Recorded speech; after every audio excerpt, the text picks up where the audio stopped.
Hello student, स्वागत है आपके अपने YouTube channel JMS tuition centre में। मैं पंडित रमेश कुमार आज आप लोगों के लिए लेकर आया हूँ ज्योग्राफी का एक का ख पाठ का नाम है जल संसाधन। क्या है?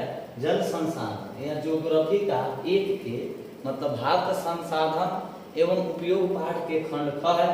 इसके पहले हमने आपको जो ऑब्जेक्टिव बताया वह था क पाठ जिसका नाम था प्रकृति संसाधन, और आज का एक जो वीडियो है जिसका ऑब्जेक्टिव है वो है जल संसाधन। ये जल संसाधन से भी बोर्ड परीक्षा में दो चार ऐसे प्रश्न होते हैं जो पूछे जाते हैं।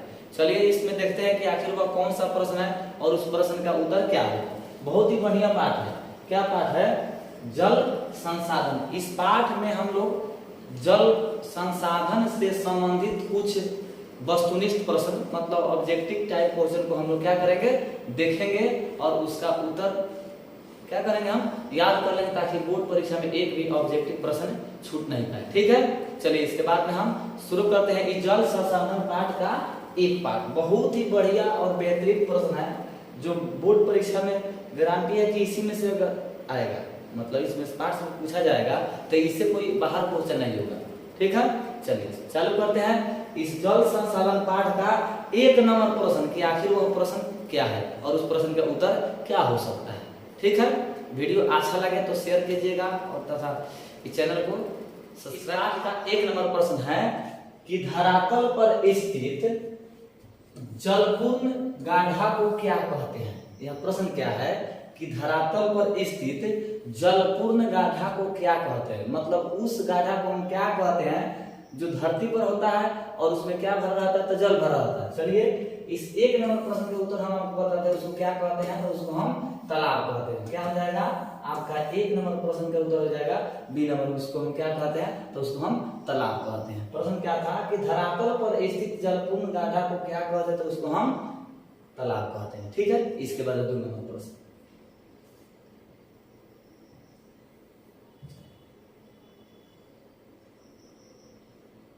दो नंबर प्रश्न है कि कौन सी परियोजना को गुजरात की जीवन रेखा कहते हैं।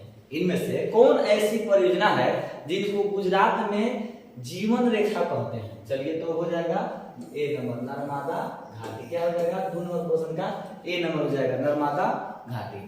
प्रश्न क्या था कि कौन सी परियोजना को गुजरात की जीवन रेखा कहते हैं। कौन सी परियोजना को गुजरात की जीवन रेखा कहते हैं, तो यह प्रश्न का उत्तर जो हो जाएगा ए नंबर नर्मदा घाटी। इसके बाद में तीन नंबर प्रश्न। ठीक है, चलिए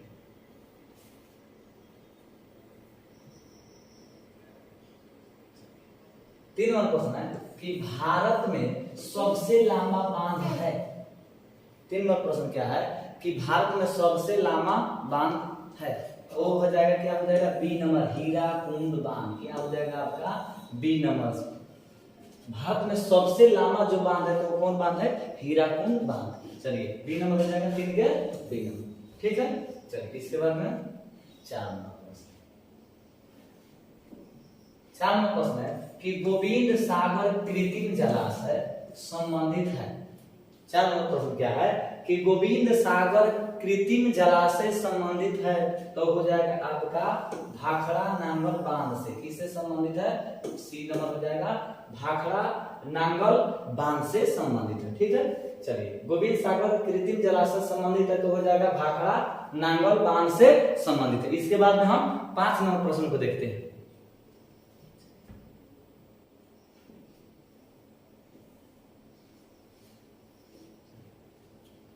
पांच नंबर प्रश्न है कि प्राणियों के शरीर में कितना प्रतिशत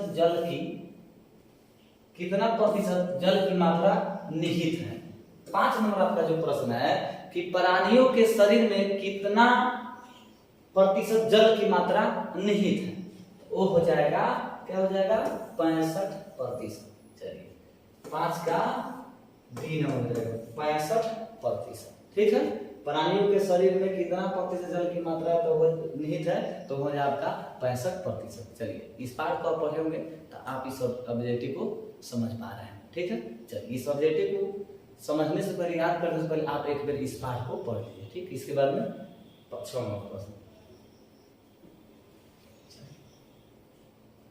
6वां प्रश्न कि देश के बांधों को किसने भारत का मंदिर कहा था। बहुत ही बढ़िया प्रश्न है, इंपॉर्टेंट भी है। देश के बांधों को किसने भारत का मंदिर कहा था, तो हो जाएगा पंडित जवाहरलाल नेहरू। ऑप्शन में रहेगा पंडित नेहरू, मतलब आपका सी नंबर। क्या हो जाएगा, सी नंबर। देश के बांधों को किसने भारत का मंदिर कहा था, तो हो जाएगा पंडित नेहरू। मतलब पंडित जवाहरलाल नेहरू ने देश के बांधों को भारत का मंदिर कहा था। चलिए इसके बाद में 7 नंबर प्रश्न। 7वां प्रश्न क्या है, 7वां प्रश्न हीराकुंड बांध है। 7वां प्रश्न क्या है कि हीराकुंड बांध है, मतलब जो जगह है उसमें से कौन ऐसा जगह है जहां पर हीराकुंड बांध है। तो इस 7 नंबर जो प्रश्न का उत्तर हो जाएगा, क्या हो जाएगा, डी नंबर। क्या हो जाएगा, डी नंबर। 7 के डी नंबर। हीराकुंड बांध है तो हो जाएगा कहाँ, उड़ीसा में। ठीक है, उड़ीसा में। ठीक है, हीराकुंड बांध है तो हो जाएगा उड़ीसा में। चलिए इसके बाद में 8वां प्रश्न।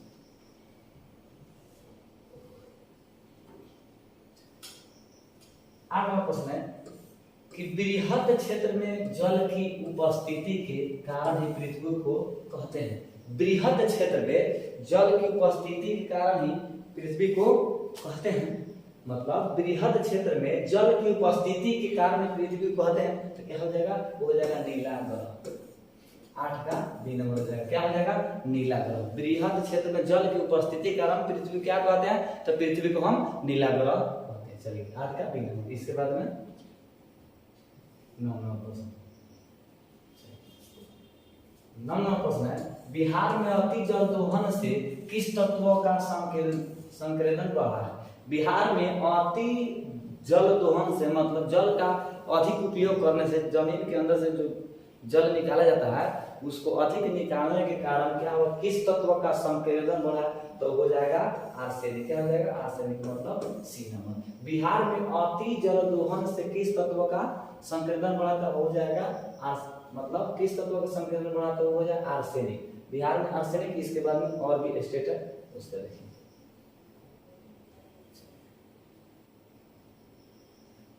यह है कि 10वां पश्चिम बंगाल में अति जल दोहन से किस तत्व का संकेंद्रण बढ़ा, तो वो भी हो जाएगा आर्सेनिक। मतलब आपको हम बता दें कि बिहार एवं पश्चिम बंगाल में अति जल दोहन से कौन तत्व बढ़ा है, कौन तत्व का संकेंद्रण बढ़ा, तो हो जाएगा आर्सेनिक। बिहार और पश्चिम बंगाल में आर्सेनिक तत्व का संकेंद्रण बढ़ा। इसके बाद में और भी इस टाइप का प्रश्न।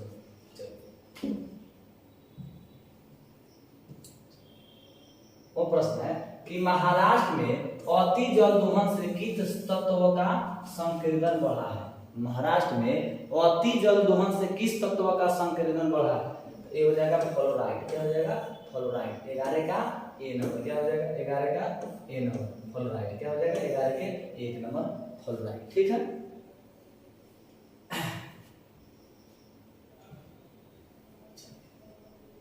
इसके बाद प्रश्न है कि राजस्थान में अति जल दोहन से किस तत्व का संकेंद्रण बढ़ा। राजस्थान में अति जल दोहन से किस तत्व का संकेंद्रण बढ़ा, तो हो जाएगा ए। इसका भी हो जाएगा फ्लोराइड। ठीक है, 9 नंबर और 10 नंबर पे क्या था, सी था आर्सेनिक। आर्सेनिक था। और 11 और 12 नंबर पे क्या हो जाएगा, ए नंबर मतलब फ्लोराइड। ठीक है, राजस्थान में अति जल दोहन से किस तत्व का संकेंद्रण बढ़ा, तो वो हो जाएगा फ्लोराइड। ठीक है, चलिए इसके बाद में 13 नंबर क्वेश्चन।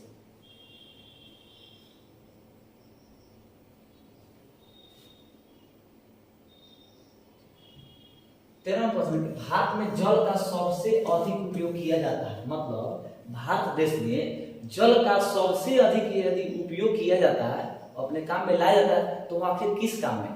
ऑप्शन है सिंचाई में, ऑप्शन उद्योग में, ऑप्शन सी घरेलू उपयोग में, ऑप्शन डी व्यापार में। तो आपका ए नंबर सही हो जाएगा। क्या हो जाएगा, ए नंबर मतलब सिंचाई में। भारत में सबसे अधिक जो जल का उपयोग किया जाता है तो सिंचाई में। क्यों, क्योंकि भारत जो है ना कृषि प्रधान देश है। यहाँ का जो अर्थव्यवस्था है ना कृषि पर, यहाँ पर बहुत अधिक जो लोग है जो क्या है अपने जीवन यापन कृषि कार्य करके करते हैं। मतलब सिंचाई खेतों में, सिंचाई मतलब क्या होता है, खेत में पानी पटाना, अपने भाषा में पानी पटाना। भारत में जल का सबसे अधिक उपयोग होता है तो सिंचाई मतलब खेत में पटवन उसको कहते हैं। पटवन भी कहते हैं। चलिए इसको हिंदी में क्या कहते हैं, सिंचाई। ठीक है, क्या हो जाएगा, अधिक उपयोग होता है तो हो जाएगा सिंचाई। चलिए इसके बाद में 14 नंबर प्रश्न।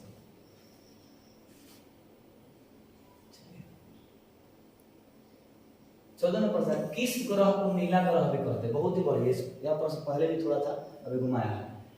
14 नंबर प्रश्न है कि किस तत्व को नीला ग्रह भी कहते हैं? इसमें से कौन ऐसा तत्व है? किस ग्रह को नीला ग्रह भी कहते हैं? तो हो जाएगा पृथ्वी को। पृथ्वी को क्या कहते हैं? नीला। 14 का बी आंसर देगा। किस ग्रह को नीला ग्रह भी कहते हैं? तो हो जाएगा पृथ्वी, मतलब 14 के बी। पृथ्वी को नीला ग्रह भी कहते हैं। इसके बाद में 15 नंबर है, जल का कितना प्रतिशत भाग महासागरों में निहित है?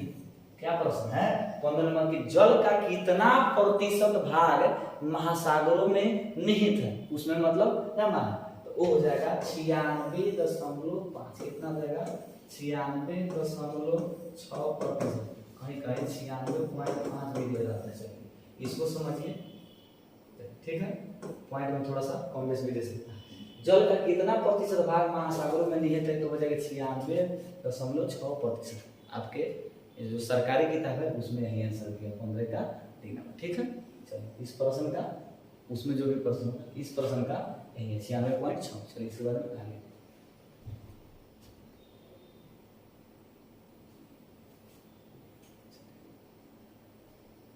आगे है कि गंडक परियोजना कहाँ विकसित है?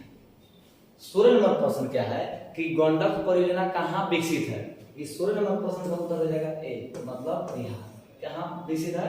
तो बिहार, ठीक है। गंडक परियोजना कहाँ विकसित है? तो हो जाएगा बिहार में। 16 का, इस 16 नंबर प्रश्न का हो जाएगा ए। चलिए ठीक है।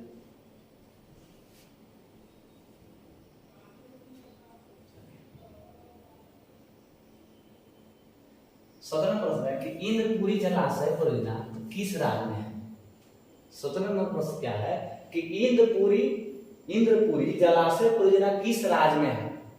वो हो जाएगा आपका ए नंबर, बिहार। कहाँ हो जाएगा? बिहार। बिहार हो जाएगा। और बिहार के किस जिला में? तो हो जाएगा बिहार के रोहतास जिला में। रोहतास जिला में, ठीक है। कहाँ हो जाएगा? बिहार के रोहतास जिला में, ठीक है। समझ गए? इंद्रपुरी जलाशय परियोजना किस राज्य में है? तो हो जाएगा बिहार में। बिहार के किस जिला में? तो बिहार के रोहतास जिला में, ठीक है। चलिए ठीक है। 17 का ए नंबर बिहार के रोहतास जिला, ठीक है। इस तरह ऑप्शन देगा, आप आराम से इसको लिख लीजिए।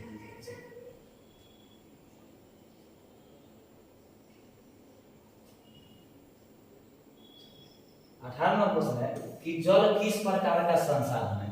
18 नंबर प्रश्न क्या है कि जल किस प्रकार का संसाधन? तो हो जाएगा जल जो होगा चक्रीय संसाधन। क्या हो जाएगा? चक्रीय संसाधन, क्योंकि जल को पुनः प्राप्त किया जा सकता है। चलिए ठीक है, इसलिए हो जाएगा जल हो जाएगा चक्रीय संसाधन, ठीक है। आप 9th क्लास में पढ़े थे जल चक्र, उसको यदि आप अच्छे से पढ़ेंगे तो आपको पूरा तरह से मालूम होगा कि जल किस प्रकार चक्रीय संसाधन है, ठीक है। चलिए 18 का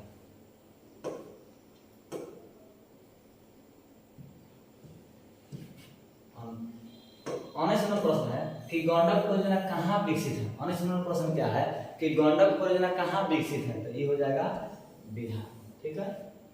गंडक परियोजना कहाँ विकसित है? तो हो जाएगा 19 के ए नंबर मतलब बिहार। चलिए इसके बाद में जो प्रश्न था ये रिपीट हो गया, 2 बार लिखा गया, टाइप हो गया। गंडक परियोजना कहाँ विकसित है? तो हो जाएगा बिहार। कहाँ हो जाएगा? ए नंबर बिहार। यहाँ जो क्वेश्चन था वो डबल टाइपिंग हो गया, इसके लिए सॉरी।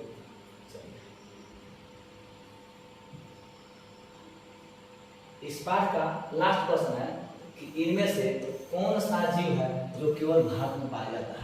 इनमें से कौन ऐसा जीव है जो भारत में पाया जाता है? तो हो जाएगा क्या? घड़ियाल। क्या हो जाएगा? घड़ियाल। अगर जलीय पूछे, क्या पूछे? अगर जब जलीय पूछे तो हो जाएगा डॉल्फिन, ठीक है। इनमें से कौन जीव है जो केवल भारत में पाया जाता है? तो इस प्रश्न में थोड़ा सा सस्पिशन। चलिए क्या है कि इनमें से कौन सा जीव है जो केवल भारत में पाया जाता है? तो अगर जीव केवल पूछे तो समझिएगा घड़ियाल, ठीक है। और जलीय जीव पूछे तो क्या बताइएगा? डॉल्फिन, ठीक है। चलिए समझ गए। वीडियो कैसा लगा कमेंट कीजिएगा तथा हमारे चैनल को सब्सक्राइब भी कीजिएगा और अपने दोस्तों के पास इस वीडियो को शेयर कीजिएगा। मिलते हैं एक नए वीडियो में, तब तक के लिए जय हिंद जय भारत।